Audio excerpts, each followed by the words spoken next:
تفضل يا شيخ. الحمد لله رب العالمين والصلاة والسلام على نبي الأمين وعلى آله وأصحابه أجمعين. لا إله إلا أنت سبحانك إني كنت من الظالمين. اللهم ربنا تقبل منا إنك أنت السميع العليم وتب علينا إنك أنت التواب الرحيم. اللهم ربنا إنا نسألك بأن لك الحمد لا إله إلا أنت المنان يا بديع السماوات والأرض يا ذا الجلال والإكرام يا حي يا قيوم يا حنان يا منان. إنا نسألك جنة الفردوس ونعوذ بك من النار وارزقنا الإخلاص في القول والعمل ووفقنا دائما لما تحب وترضى. اللهم لا علم لنا إلا ما علمتنا إنك أنت العليم الحكيم. اللهم لا سهل إلا ما جعلته سهلا وأنت تجعل الحزن إذا شئت سهلا. اللهم ربنا يسر سهل بارك وبعد. السلام عليكم ورحمة الله وبركاته. Nous remercions Allah subhanahu wa ta'ala qui par sa grâce infinie et sa miséricorde nous a amenés aujourd'hui dans cette mosquée pour parler d'un thème d'extrême importance. Un thème qu'on m'a proposé comme étant renforcer sa foi en temps de fitna. Comment? Si nous regardons un peu ce thème, nous verrons que les éléments passés en ont parlé beaucoup de ce thème, suivant différentes appellations. Certains l'appellent Kaifa taqwa al-iman ou taqwa imanuka fi zaman al-fitan ou ziyadat al-iman fi zaman al-fitan ou mawqif al-mu'min ou muslim fi zaman al-fitan. هكذا ترى في بعض الكتب أو في بعض المحاضرات العلماء يتكلمون عن هذا الموضوع. إذا شئنا أن نبحث كيف تكلم السابقون عنه ونحن نأخذ منهم، هذا هو علم السليم. تنظر هل من السلف من تكلم في هذا الموضوع أو هل من العلماء المعاصرين المعتمدين من تكلم في هذا الموضوع وتأخذ شيئا منه وتأتي تقدمه لمن أمامك هو أسلم طريق. Donc ce qui est bien parfois quand on te propose un thème, c'est de regarder est-ce que les éléments, est-ce que la première génération ont parlé de ce sujet, si oui, qu'est-ce qu'ils ont dit sur ça, et prendre ce qu'ils ont dit et venir. C'est le chemin le plus propre pour toi d'en parler et de ne pas dire ce que l'islam n'a pas dit par rapport au thème. C'est pourquoi ici, nous allons essayer d'examiner ce thème en 4 parties. En 4 parties. Première partie, nous allons voir une introduction. Deuxième partie, nous allons voir la définition des termes. Troisième partie, nous allons voir la partie pratique de ce thème, comment de façon pratique nous pouvons y arriver à la destination, nous pouvons augmenter notre foi malgré la fitna. Et je suis très content que le mot fitna est long gardé dans sa signification arabe ou islamique. Comme nous allons le voir, s'il faudrait le traduire en français, on sera un peu amené à lui donner un sens plus qu'une définition. Donc, et ensuite maintenant nous allons voir quelques cas pratiques actuels qui sont devant nous et comment nous comporter, et nous allons faire une conclusion pour après. En introduction, j'aimerais attirer notre attention, et moi à chaque fois qu'on me propose un thème à parler, j'ai dit des éléments en ont parlé déjà. Pourquoi faire appel à Oustaz Bizo pour parler de ce thème? J'ai dit peut-être c'est le plus qu'on a besoin. C'est les précisions qui vont nous permettre, juste après la conférence, de pouvoir appliquer ce que nous avons entendu. Donc, en introduction, j'aimerais attirer notre attention sur quelque chose d'important. Que Allah subhanahu wa ta'ala nous a créés dans ce bas monde pour nous éprouver. C'est pourquoi en parlant de ce bas monde, Allah a dit qu'il a créé le ciel et la terre et ce qu'il y a entre les deux en 6 jours et son tronc était subhanahu wa ta'ala sur l'eau. لِنَبَلُوَكُمْ أَيُّكُمْ أَحْسَنُ عَمَلًا. Allah subhanahu wa ta'ala a créé الذي خلق السماوات والأرض وما بينهما وكان عرشه على الماء في 6 أيام وكان عرشه على الماء ليبلوكم أيكم أحسن عملا.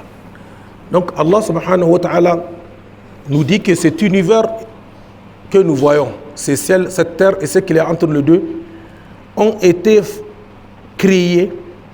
Allah subhanahu wa ta'ala a voulu qu'il soit, pour qu'il soit l'endroit où nous serons, un endroit où on sera éprouvé. C'est-à-dire c'est une classe d'examen. Et tout ce qui est de cet univers répond à ces principes. Répond à ces principes. Deuxième chose, nous-mêmes nous avons été créés pour être éprouvés. الذي خلق الموت والحياة ليبلوكم أيكم أحسن عملا. C'est lui qui vous a créé et il a prédéterminé la mort et la vie pour vous éprouver. Allah a créé cet univers et il a voulu que cet univers soit l'endroit d'épreuve. Il ne peut pas être autrement. Et tout est mis en lui pour qu'il le soit ainsi. C'est-à-dire, si nous ne nous sentons pas en épreuve, c'est qu'on n'est pas sur la terre d'Allah, sous les cieux d'Allah, dans le jour d'Allah et dans la nuit d'Allah. Obligatoirement, nous devrons toujours sentir qu'il y a quelque chose dans ce bas monde qui nous met en épreuve, qui veut nous éprouver, qui veut nous examiner. Ensuite, maintenant, nous-mêmes, nous devrons nous sentir comme étant en train d'être examinés. Un étudiant en classe de 3e ou terminale, quand il rentre dans la salle d'examen, quand on lui donne l'épreuve et il répond, il sent qu'il est en train de te éprouver. Et quand il regarde la classe, même si c'est sa classe habituelle, il sait que cette fois-ci, c'est la classe d'examen à travers le décor et les enseignants, les surveillants et autres. Donc, Allah subhanahu wa ta'ala a voulu que nous nous trouvions dans un endroit pour nous éprouver et que nous-mêmes, nous avons été créés pour être éprouvés. Maintenant, regardez. Cette épreuve, comment elle s'est faite? C'est dans l'introduction. Comment elle s'est faite? Elle s'est faite à travers 2 choses. Al-aql wa shawa. C'est le combat entre al-aql wa shawa qui donne sens à l'épreuve. C'est pourquoi les anges, ils ont al-aql, ils n'ont pas la shawa, ils ne sont pas sujets à l'épreuve. Et ce monde n'est pas pour eux un monde d'épreuve. Eux-mêmes, ils ne sont pas sujets de l'épreuve.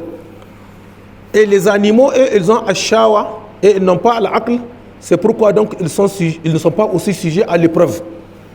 Donc, nous, Allah subhanahu wa ta'ala a mis en nous ce qu'on appelle al-aql. Vous pouvez l'appeler raison, le bon sens, ou la conscience, ou c'est-à-dire donnez-lui ce que vous voulez, c'est des significations qu'ils ont, mais je pense que dans notre langue, on lui trouve mieux la signification ou bien légèrement dit lakkal. En français, il sera difficile que nous lui trouvions une signification. Donc, et à shawa, même en Hausa, on dit shawa, tu peux l'appeler le désir incontrôlé, ou la passion, ou bien l'envie folle.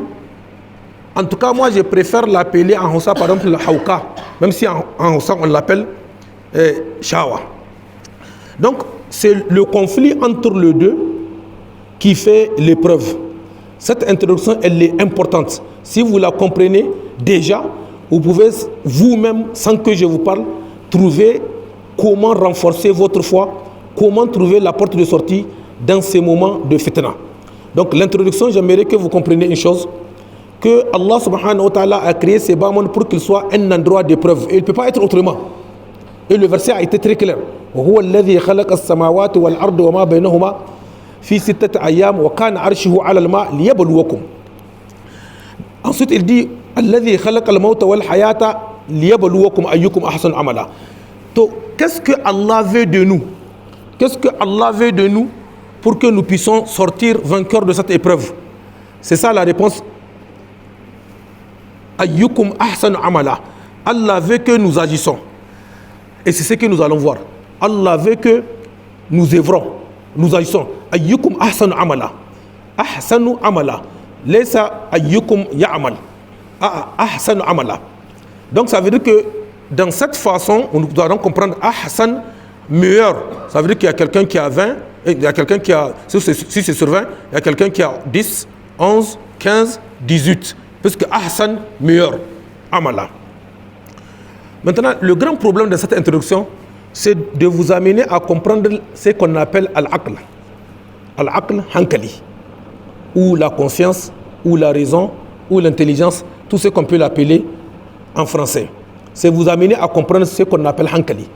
Tout celui dont al-aql, sa raison ou sa conscience, dans chaque situation est supérieur à sa passion, il aura réussi à sortir de l'épreuve. Il aura réussi à sortir de l'épreuve. Mais il faut faire la différence. Hankali n'est pas ilmi. Il y a une différence entre hankali et ilmi. D'accord? Je te donne un exemple pour comprendre si vous avez compris la différence. Comment hankali est différent de wayo, de dubara. Hankali da mashki. Hankali wata halitta ce. C'est une création que Allah subhanahu wa ta'ala a voulu doter l'être humain et par laquelle sa différence avec tous. Et je vous ai dit pourquoi les anges ne sont pas dans l'épreuve, parce qu'ils ont al-aql dun al-shawa, et pourquoi les animaux ne sont pas dans ça, parce qu'ils ont al-shawa dun al-aql. Je vous donne un exemple. Si je te demande entre l'or, 1 kilo d'or et 1 kilo de bonbons, lequel tu choisis? Ne riez pas. Bon, celui qui a, mon ami que j'ai envie, comme on m'a invité ici, c'était lui que je voulais voir et quand je ne l'ai pas vu, j'étais pas trop content. Masha'Allah, tabarakallah. Qu'est-ce que tu vas choisir? Non, parle, vas-y, il ne faut pas rire. Tu vas choisir 1 kilo d'or. Non, pas que de hankali. Un petit enfant de hankali, il va le choisir. 1 kilo d'or et 1 kilo de bonbons, tu vas choisir 1 kilo d'or. Pourquoi? Donc c'est ça où la différence entre hankali et valeur. C'est pas parce qu'il y a plus de valeur. Donc je vais te donner un autre exemple. Tu es en train de marcher et on te dit tu vas traverser un endroit sombre et l'obscurité est absolue. Et l'obscurité, elle est absolue. Tu vas le traverser et il y a des trous de 50 mètres. Et dans ces trous, il y a tout. Il peut y avoir de feu ou des braises, il peut y avoir des serpents. Mais il y a des trous, il y a toujours un passage. Arrivé à cet endroit où tu dois faire 1 kilomètre de l'obscurité, on te donne 100 kilos d'or et une lampe torche. Qu'est-ce que tu vas prendre? Et tu dois obligatoirement faire le kilomètre dans l'obscurité absolue. Qu'est-ce que tu vas prendre? Lampe torche. Mais pourtant l'autre a plus de valeur. Donc tu as vu la différence entre le savoir et l'imi de hankali. C'est que tu as choisi 1 kilo d'or dans le hankali. Yanzu hankalinka ilimin ka zai va ravitailler hankalinka ce parce que in ka ce valeur élimina. Parce qu'il y a quelqu'un qui ne connaît pas l'or. Celui qui ne connaît pas l'or peut-être va choisir l'enfant. Va choisir le bonbon. Tu as compris? Élimina. Il y a une différence. C'est pourquoi nos grands-parents sont hankali mu hisu élimi. Élimi. Et c'est pourquoi c'est ce qui se passe aujourd'hui. Dans l'introduction, vous allez le comprendre. Renforcement de sa foi en temps de fitna, hankali na aikadam. Et c'est de trouver la voie qui va nous permettre véritablement de comprendre mi hankali et de ramener yow rayuwa ce aka ta shawa à tous les niveaux. Ba gane kowa mai kudi shawa talaka shawa yaro shawa latizu shawa wurin game da komi wajen 60 ans za ta zakwa sai ta ce tonton je te ma fille tu es bien habillée shawa mine ne. Qu'est-ce que tu vas garder? 105 ans, 110 ans, qu'est-ce que tu vas garder? Qu'est-ce que tu vas? Misak samu. Misarwa. Amman shawa. Hankali ya kadan. Qu'Allah nous aide. L'introduction, j'aimerais d'abord que chacun d'entre nous ici présent prenne conscience où il est et qu'est-ce qu'il est. Sannan kuma dans tout ce qui se passe dans ta vie, quel que soit, c'est de comprendre que quand tu es face à cette situation, il y a quelque chose qui se déclenche entre ta raison et la shawa. Je vous donne un exemple. Je rentre dans une maison, dans une chambre. Il y a personne et je trouve 1 million déposé. Ma shawa va me dire de prendre. Mais hankalina zai ce mini ba naka na ba. Saboda Allah 1 million déposé sur une table. C'est comme ça. Ça appartient à personne. Ça appartient à quelqu'un. Mais hankalinka zai ce maka. Sannan kuma Macha va me dire, mais personne ne te voit. Si tu laisses, personne t'a vu. Et si tu prends, personne t'a vu. Mais hankalina zai ce mini. La vie là que tu vois, elle a un créateur. On va le voir, Inch'Allah, quand on va arriver à la pratique. D'accord. Donc, après l'introduction maintenant, nous allons passer à la définition. Dans l'espoir que cette introduction a été très bien saisie. La définition. Quand on dit renforcement, il faut le voir en quantité et en qualité. On appelle le renforcement à taqwat al-iman ou comme ziyarat al-iman. Et en fait, taqwat al-iman, c'est la qualité. Comment renforcer en qualité? N'est-ce pas? Si tu prends par exemple un fer d'acier et tu prends par exemple qu'il a le même, ou bien tu prends un autre en cuivre qui est plus gros, si tu le frappes, celui de cuivre va se casser, celui de l'acier va. Donc en qualité, en densité, en qualité, la force est pour l'acier, pas le cuivre. Et aussi ici, il faut voir aussi en quantité. Donc renforcer en qualité et en quantité. Et ça va nous aider, Inch'Allah, dans la pratique que nous allons voir. Sa foi. Le problème de la foi, il est individuel? Oui, il est individuel. Parce que la question de notre rencontre avec Allah est une question individuelle.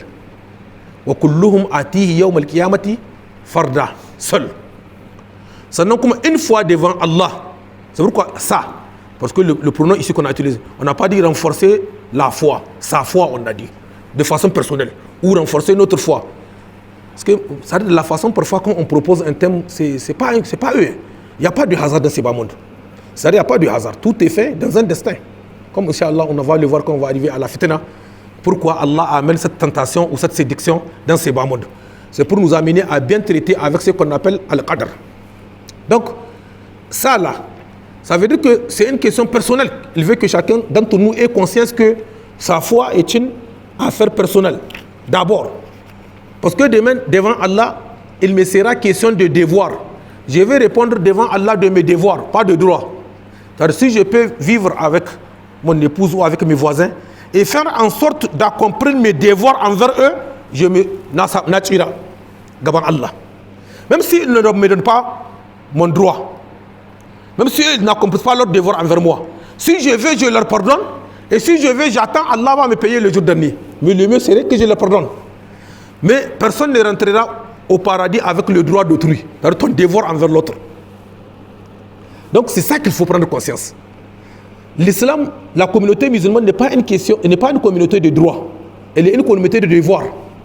Tu es avec ta femme, chacun doit penser au devoir, son devoir envers l'autre, sans penser à son droit. Ainsi, si elle pense à son devoir envers toi, et toi tu penses à son devoir envers toi, chacun retrouve son droit, sans le réclamer. C'est les sociétés non musulmanes qui sont les sociétés de droit. C'est pourquoi elles sont en conflit. C'est pourquoi elles sont toujours en conflit. C'est pourquoi il est impossible qu'il y ait justice. Parce que justice, c'est une question de droit et de devoir. Qu'il y ait justice. Cette justice que tout le monde veut, sans l'islam. Regardez comment Guterres, on l'appelle Guterres, le SDG de l'ONU. L'ONU a été fait pour garantir la paix dans le monde. Et ça, c'est un exemple qu'on va prendre, Inch'Allah, dans la 4e partie qu'on a dit, quelques exemples. L'ONU a été fait pour garantir la paix. Et on choisit quelqu'un qui doit gérer cette paix dans le monde. Il prend une décision et quelque part on dit qu'il est contre la paix mondiale. Israël. C'est illusoire. Quand on a hankali da shawa.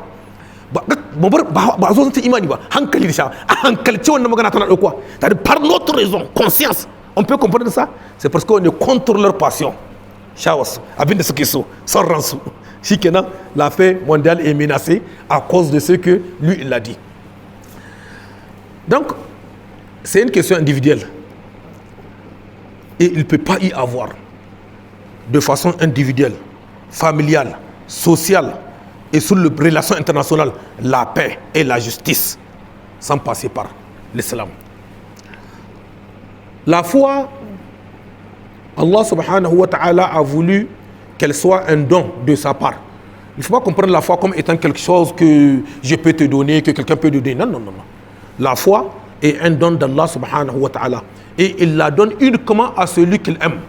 Allah peut donner ses bas mondes à celui qu'il aime et qu'il n'aime pas. Mais la foi, Allah ne l'accorde qu'à celui qu'il aime. C'est-à-dire, nous, maintenant, on peut comprendre que si le Hamas arrive à gagner l'Israël, à la faire sortir, les gens vont rentrer dans l'islam. Non, non, non, non. Si on ouvre le paradis, chacun voit le paradis dans tout ce qu'on a dit. Il y a ceux qui vont tourner le dos. Ah ouais, parce qu'Allah n'a pas voulu.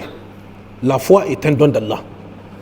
Cette foi, Allah subhanahu wa ta'ala a voulu qu'elle ait un certain nombre de caractéristiques. Elle a des piliers. Les 6 piliers de la foi. Elle a un goût sucré. Wajada halawat al-iman. Mankana et le prophète les a cités.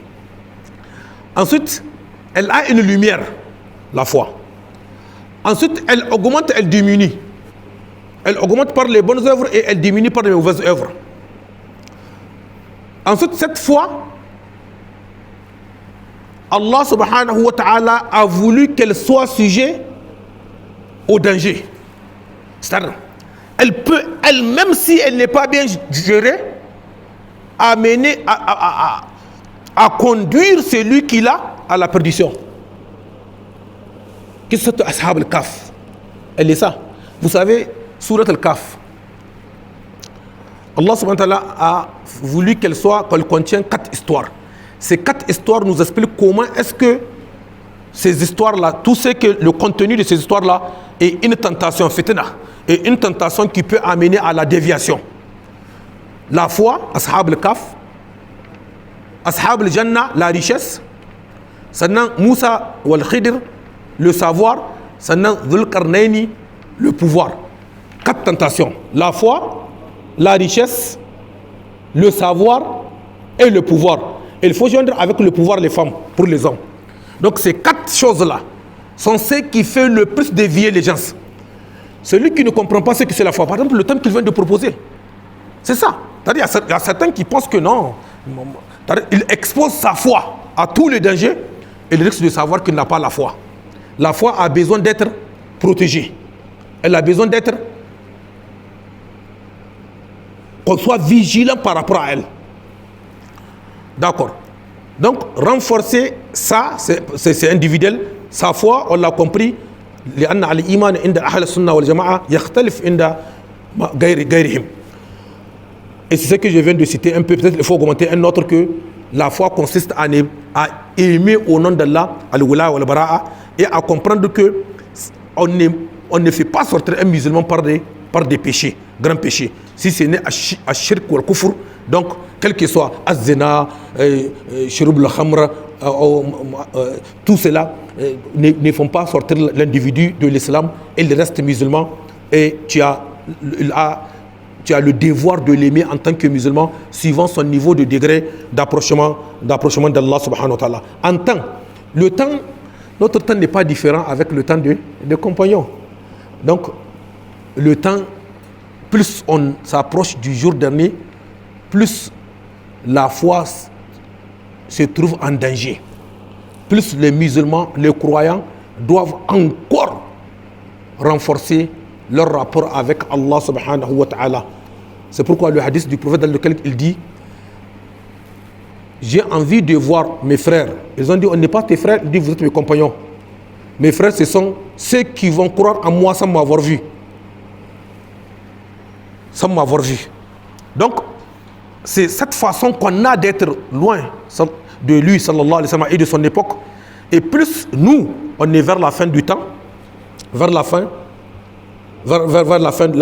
de ce bas monde, ce qui fait que les tentations seront encore plus dans notre vie, dans nos mondes, qu'avant.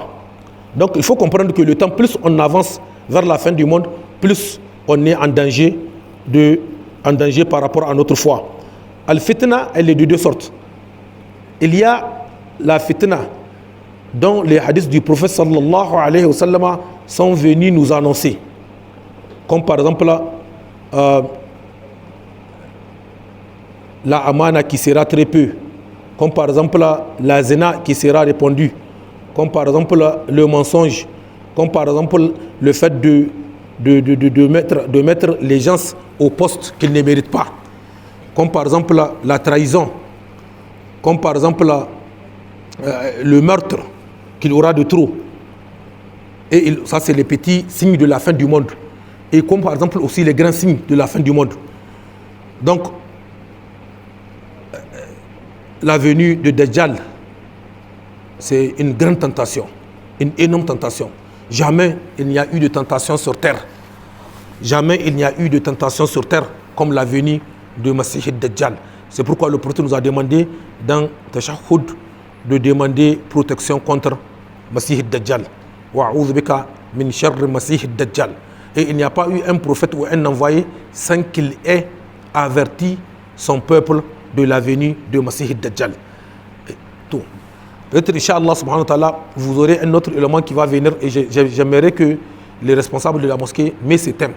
C'est-à-dire qu'ils viennent vous parler des hadiths Nihayat al-Alam, hadith al-Fitan. C'est-à-dire les hadiths qui parlent de tous les fitan qu'il y aura dans ce bas monde et quelle interprétation on peut leur faire. Il y a un livre écrit par Mohamed Hassan, qui est un Égyptien, qui est écrit par un grand ulama, al-Mu'asirin, Mohamed Hassan. Donc ce livre il s'appelle Nihayat al-Alam. Nihayat al-Alam. Et il est traduit en français, la fin du monde. Ce hadith, il a essayé de résumer tous les hadiths qui parlent de la fin du monde et de montrer comment ça va évoluer et quel doit être le comportement du musulman face à ces événements. Ce que ici, seulement j'aimerais attirer votre attention, c'est que tous ces événements qui vont se passer, quel est leur rôle par rapport à notre foi? C'est pour nous apprendre à bien traiter avec Al-Qadr. Parce qu'ils doivent arriver, personne ne peut les éviter. Donc comment se comporter? Ça rentre dans ce que Allah a prédestiné dans son destin, dans le destin de ce que le monde doit être. Parce qu'il y a le destin qadari, il y a le destin shar'i. Mais dans ce qui est de shar'i, et c'est comme ça qu'il faut comprendre le fitna. Donc cette fitna peut aussi être shar'i. Celle que nous-mêmes nous avons choisi de nous exposer. Le fait que nous refusons d'appliquer la loi d'Allah, que ce soit de façon individuelle ou familiale. Individuelle, que tu choisis de mentir, que tu choisis de méditer, de tricher, de voler, de chercher le haram. Ça, c'est toi-même qui t'es exposé dans une fitna qui consiste à t'amener à complètement dévier du vrai chemin d'Allah subhanahu wa ta'ala. Donc je veux que nous comprenions, si on dit fitna, c'est tout ce qui est un danger pour notre foi, et il y a ce dont les hadiths du prophète sont venus nous annoncer et qui vont arriver inévitablement et qui sont une façon pour nous, par notre prophète bien-aimé, le prophète de la miséricorde, de nous amener à bien traiter avec ces événements qui doivent inévitablement se passer. Et de l'autre côté, il y a ce dont la charia nous a dit de ne pas faire. Et puisqu'il nous a dit de ne pas faire, c'est qu'on peut ne pas le faire. Allah ne peut pas nous dire quelque chose qu'on ne peut pas faire. Un autre qu'Allah, subhanahu wa ta'ala, peut te dire quelque chose qui est supérieur à ta capacité, ou qui est difficile à toi, ou dont tu n'as pas la possibilité de le faire. Mais Allah, la yukallifullahu nafsan illa wus'aha. Allah subhanahu wa ta'ala, dans tout ce qui nous dit de faire, ce qu'on peut le faire, on peut le faire de la meilleure manière. On va le voir, Inch'Allah, dans la partie pratique.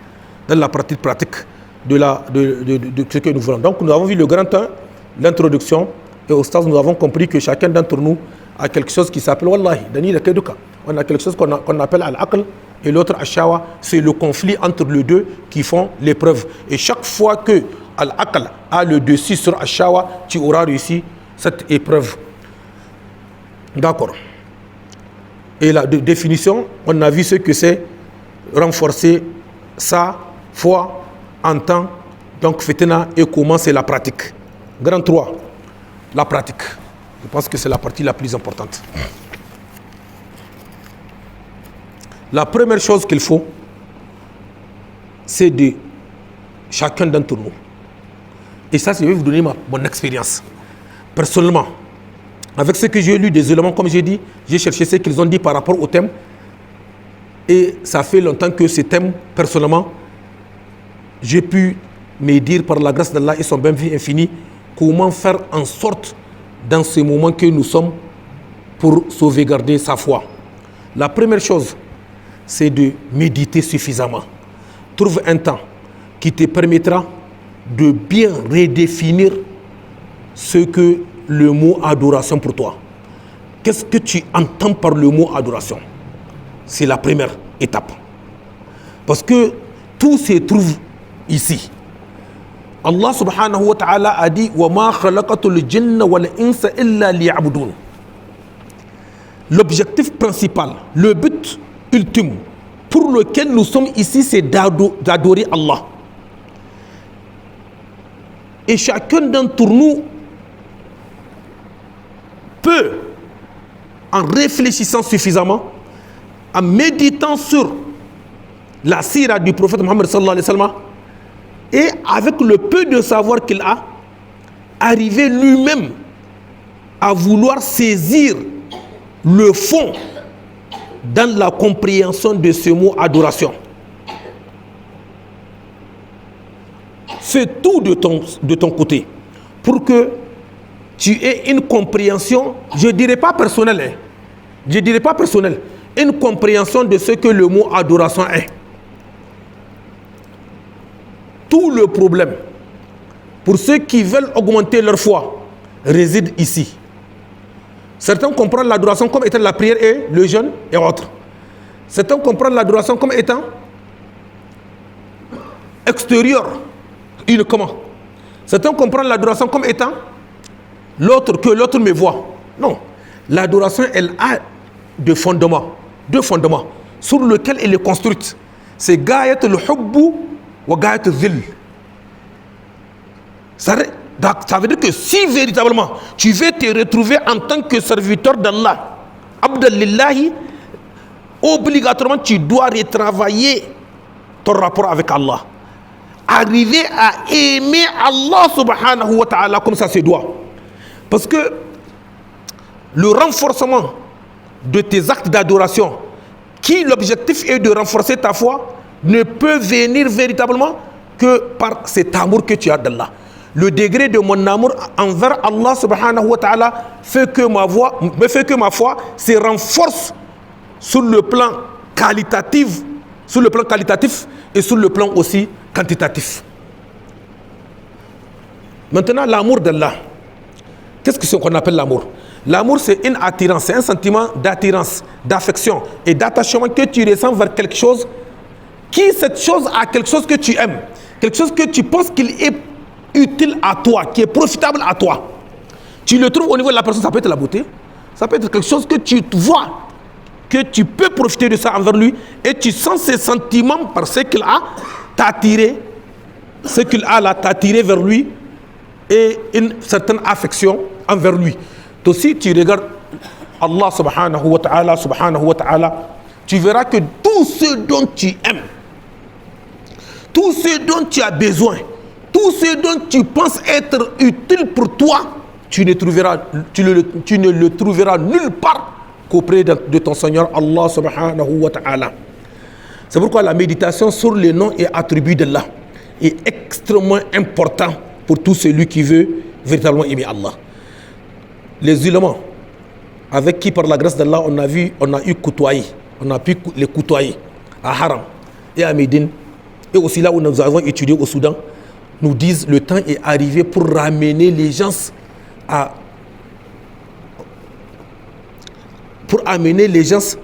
connaître de nouveau, à comprendre de nouveau et à aimer Allah subhanahu wa ta'ala à travers l'enseignement des noms et attributs d'Allah. Un autre exercice, je demande dans cette mosquée de mettre après chaque prière du Maghrib deux noms d'Allah, un ou deux noms d'Allah. Ne prends pas plus de 3 minutes pour expliquer aux gens. 2 noms d'Allah après chaque prière du Maghrib. Que tu essaies de voir, même si tu regardes juste ce que les éléments ont dit, tu dis 2 ou 5 choses sur ça. Et si tu peux avoir des moyens pour les rattacher à notre vie actuelle, wallahi, si nous arrivons à comprendre encore de nouveau Asma'ullahi wa sifatihi et à comprendre quelle est leur utilité de notre vie présente, nous n'avons pas de choix que de voir l'amour d'Allah de nouveau grandir dans nos cœurs. Et ensuite, la méditation sur la création d'Allah et sur notre création nous-mêmes. Gayatul Hub wa Gayatul Dhil. Ensuite, il faut tout faire pour que l'humilité, comprendre qui tu es. Regarde toujours qu'est-ce que tu es. Qu'est-ce que tu étais? Spermatozoïde. N'est-ce ça? Et qu'est-ce que tu es présentement? Une force en déplacement. Chacun d'entre nous est une force en déplacement. Si on peut m'éventrer ici, là, c'est Kourouga. Tout on a un. Moi et toi, et lui. Tout celui qui marche sur terre, c'est une force en déplacement. Et qu'est-ce que je serai? Un cadavre dont les termites vont manger ton corps dans là. Donc qu'est-ce que tu es en réalité? Sperme, spermatozoïde, force en déplacement et au final, la nourriture des termites. Sois humble. Sois humble. Gaït Zul. Et ensuite, l'acte d'adoration, il a deux conditions. La sincérité et la conformité. Ensuite, l'acte d'adoration, tout au long de ta vie, doit avoir deux ailes. Al-Khawf wa Raja. Ensuite, l'objectif principal de l'acte d'adoration, c'est pour atteindre quelque chose qu'on appelle la purification de l'âme. C'est-à-dire, chaque fois que tu pries, dis que j'ai quelque chose à l'intérieur de mon corps. C'est quand quelqu'un mange, on dit pourquoi tu manges? C'est pour entretenir mon corps. Pourquoi tu fais le sport? C'est pour entretenir ceci. Pourquoi tu hygiène de vie? Ton corps. Donc pourquoi tu pries? Pourquoi tu donnes ton aumône? Pourquoi tu souris? Pourquoi tu aides ta femme à la maison? Pourquoi tes enfants, tu éduques tes enfants? Pourquoi tu viens à la mosquée? Pourquoi tu fais tes ablutions? C'est pour purifier quelque chose qu'on appelle l'âme. Qui connaît l'âme? Yas'alunaka anir ruh. Qul ruhu min amri rabbi.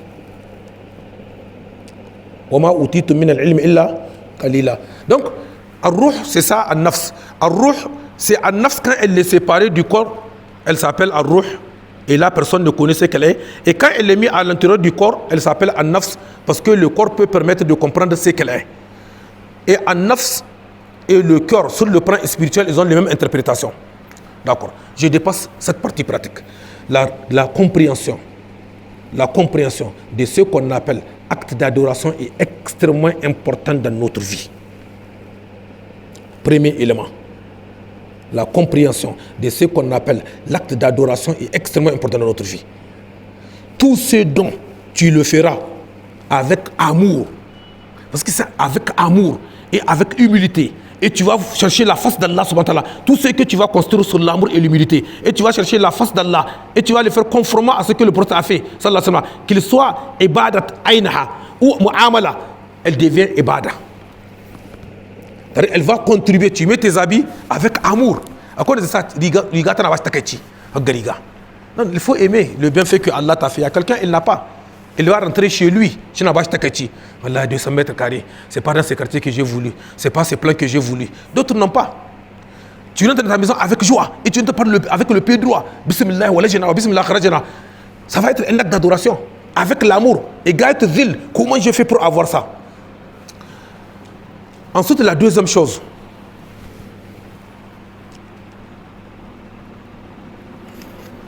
Il y a un élément extrêmement important. Un verset coranique qui nous dit, dans ces moments de tentation, comment s'en sortir.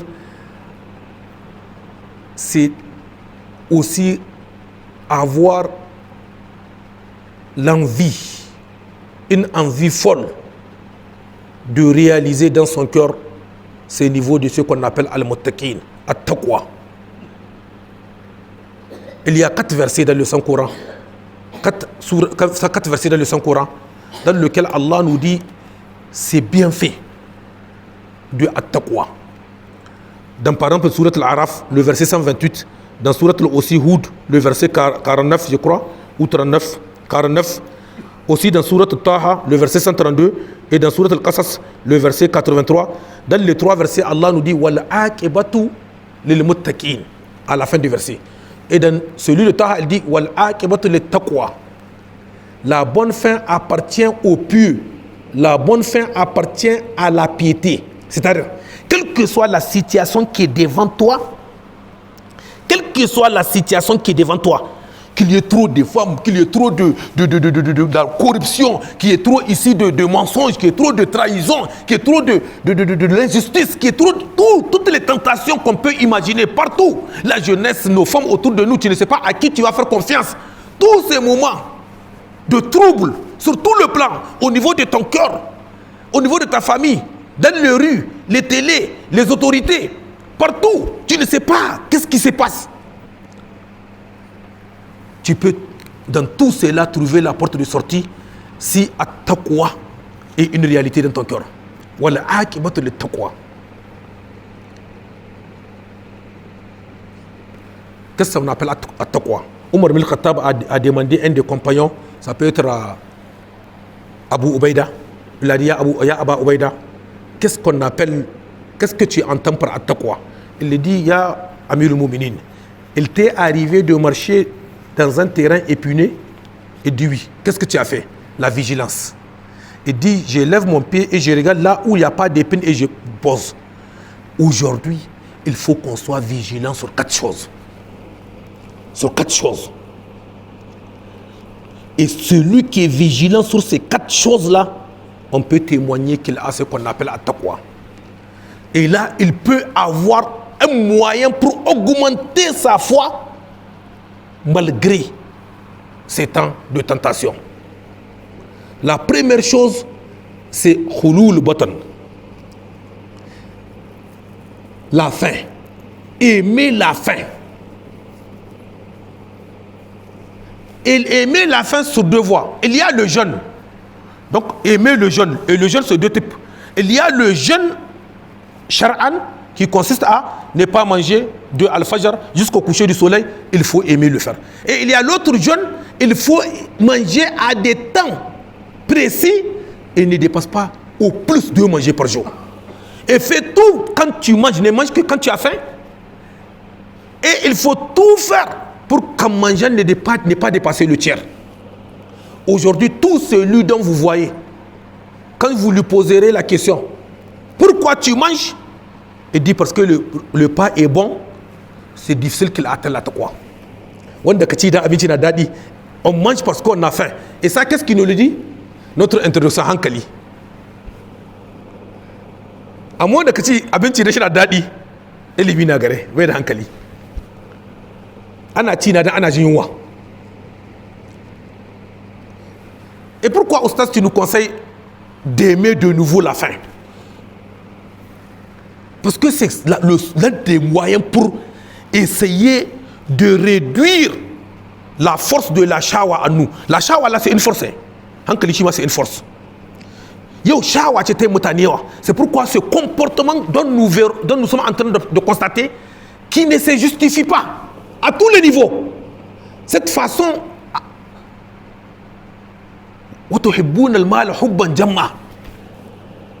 les gens sont en train d'une course vers la richesse sans contrôle. On ne sait même pas où on veut l'amener. Et si c'était au moins dans le halal, mari et femme, chacun chantier. Chacun ne pense que construire. Quel que soit. Si au moins dans le halal, c'est bon.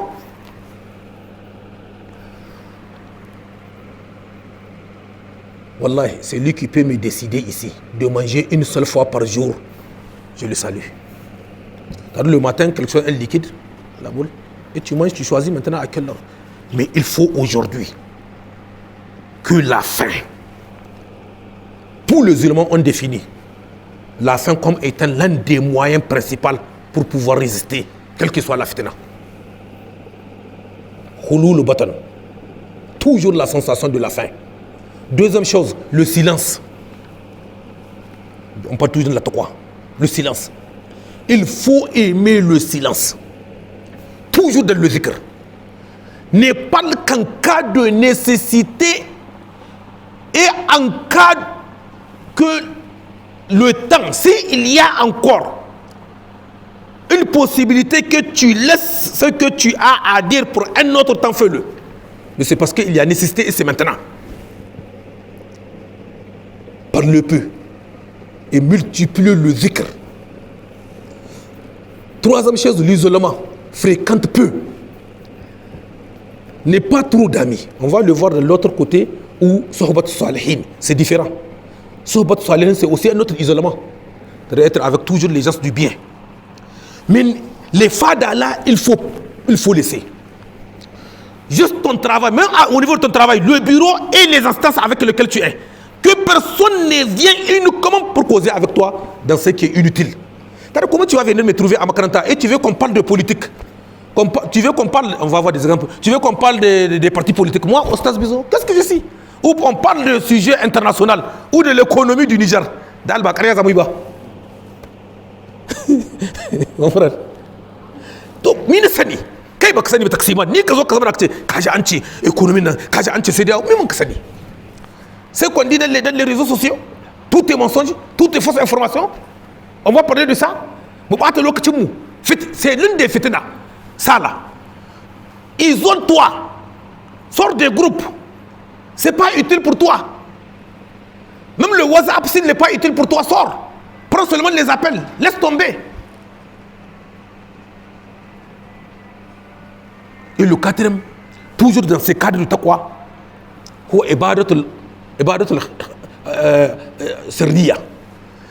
les actes d'adoration cachés. Les actes d'adoration cachés. Il faut que chacun d'entre nous les développe en soi. Et quand tu le fais, est-ce que tu as de plaisir? Chaque fois que tu es seul, il y a un de, parmi nos salaf salih, il est venu dire à un de ses amis, comment savoir si je ne suis pas hypocrite? Il dit, quand tu es seul, tu pries? Il dit oui. Quand tu fais le péché, tu demandes pardon? Il dit oui. Il dit, vas-y, tu ne fais pas partie des hypocrites. Dans la pratique. C'est-à-dire, quand tu es seul, tu prends le Coran, tu pries, tu as des actes cachés. Aujourd'hui, c'est important. Cachés.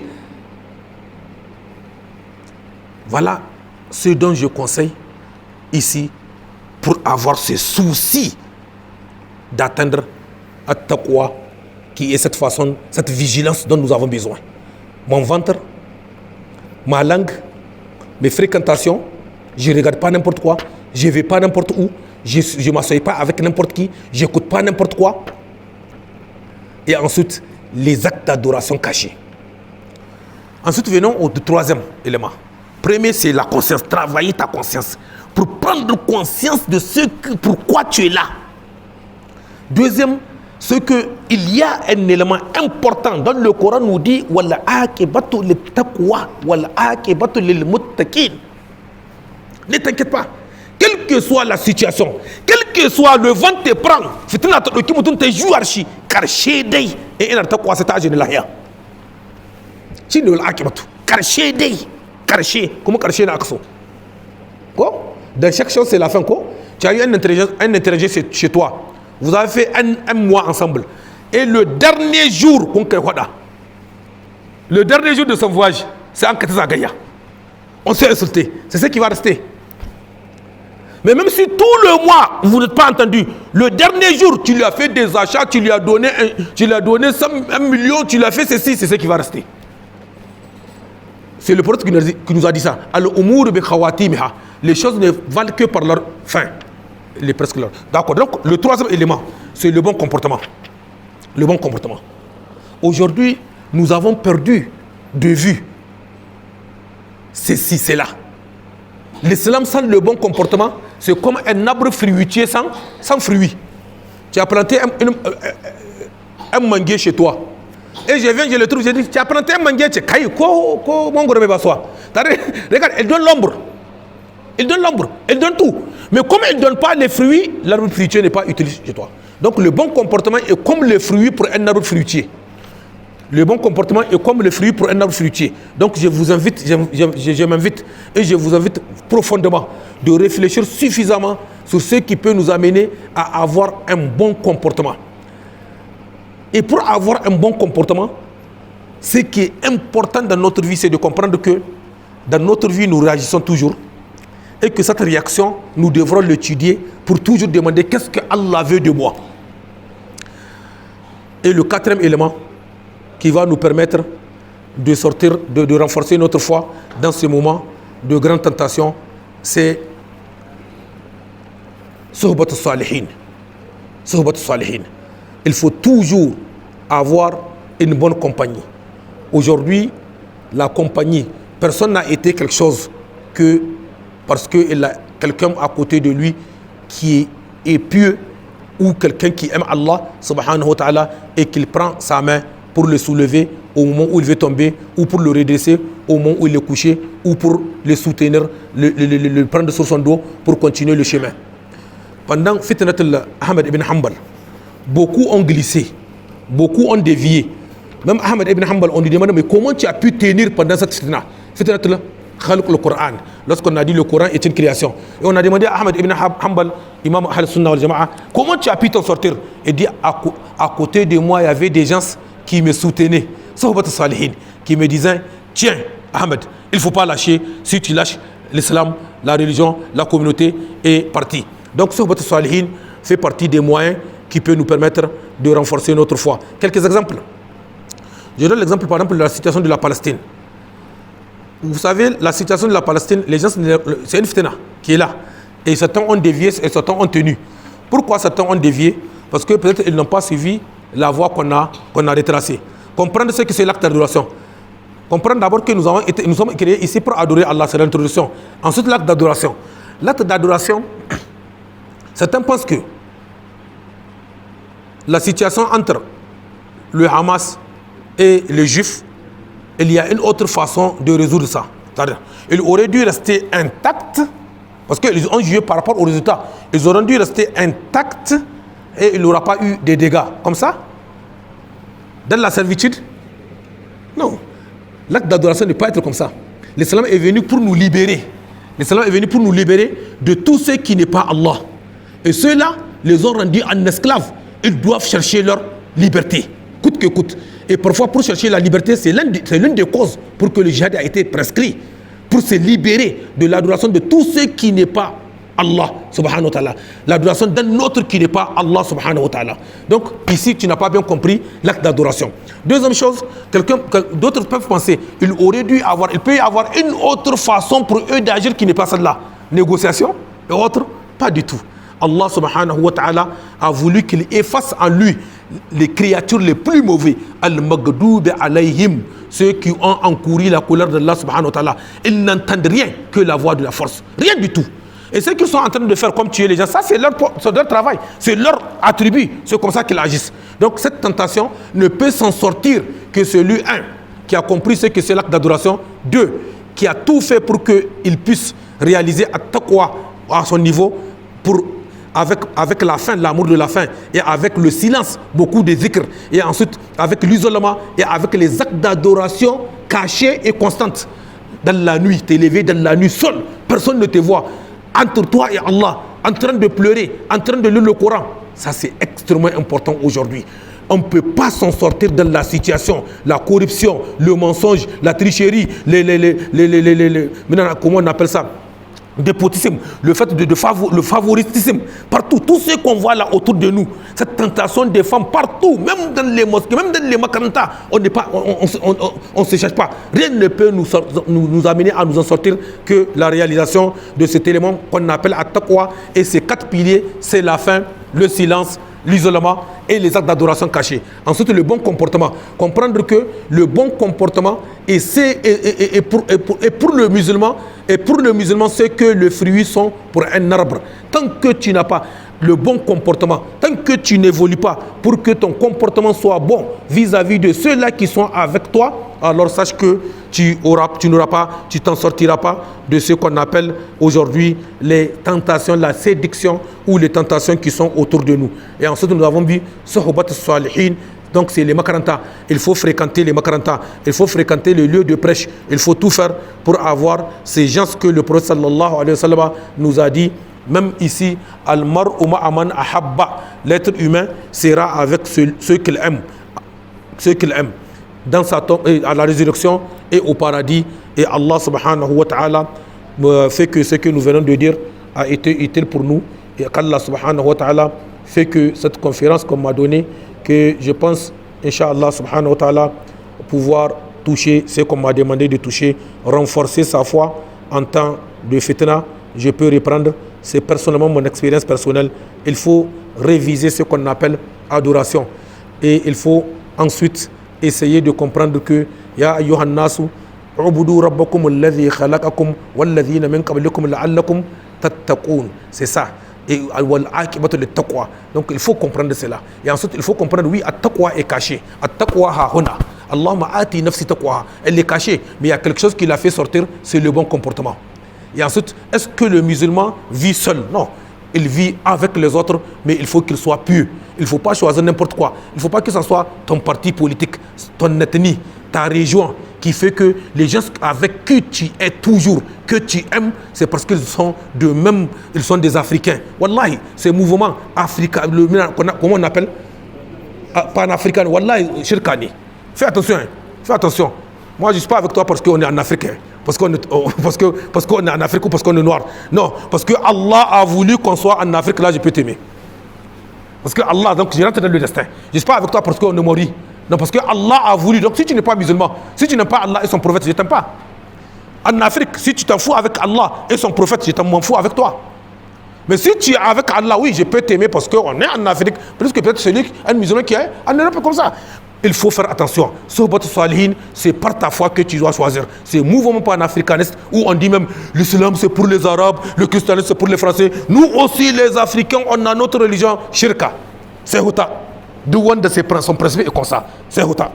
Donc, Sohbat Salihin, c'est choisir les gens parce qu'ils ont dit La ilaha illallah Muhammad Rasulullah, qu'ils soient noir, qu'il soit blanc, qu'il soit africain, qu'il soit européen, qu'il soit hébeau, qu'il soit ceci, il faut l'aimer parce qu'il aime Allah et son prophète et parce qu'il aime ta religion. Qu'Allah subhanahu wa ta'ala nous aide à réaliser ce que nous venons de dire, prendre conscience de ce que c'est l'acte d'adoration, sa réalisation à taqwa et ensuite maintenant le bon comportement et sohbat salihin. Voilà comment nous pouvons renforcer notre foi dans ces moments de fitna. Alhamdulillah Rabbil Alamin.